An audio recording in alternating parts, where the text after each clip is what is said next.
తమిళనాడులోని కరూర్ జిల్లాలో న్యాయవాది కన్నన్పై జరిగిన హత్యాయత్నానికి నిరసనగా అన్నమయ్య జిల్లా రాయచోటిలో న్యాయవాదులు కోర్టు విధుల్ని బహిష్కరించి నిరసన చేపట్టారు.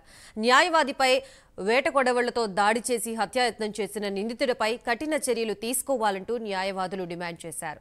కోర్టుల్లో త్వరగా న్యాయం జరగకపోవడంతోనే దేశవ్యాప్తంగా ఇలాంటి ఘటనలు చోటు చేసుకుంటున్నాయని భారత న్యాయవాదుల సంఘం రాష్ట్ర కార్యదర్శి టి ఈశ్వర్ ఆవేదన వ్యక్తం చేశారు.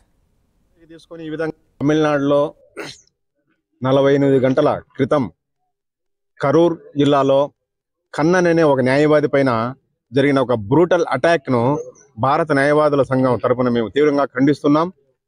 కారణం ఏంటంటే మొత్తం ఆ న్యాయవాది అతనికి వ్యతిరేకంగా బలంగా వాదించవచ్చు, లేదా ఇంకొక రకంగా ఏదైనా జరిగినచ్చు. కానీ ఏ రకంగా జరిగినప్పటికీ కూడా చట్టాన్ని చేతిలోకి తీసుకొని ఈ విధంగా ఒక న్యాయవాది పైన కోర్టు ఆవరణలో అది కూడా దాడి చేయడం అనేది దీన్ని తీవ్రంగా మేము ఖండిస్తున్నాం.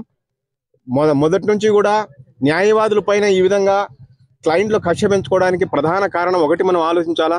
దేశవ్యాప్తంగా కేసుల సంఖ్య పెరిగిపోతుంది, కోర్టుల సంఖ్య తగ్గిపోతుంది. అంటే కేసులకు తగిన అంటే కక్షిదారులకు తగినంత న్యాయం జరగాలంటే త్వరగా జరగడం లేదు, సంవత్సరాల కొద్దీ జరుగుతుంది.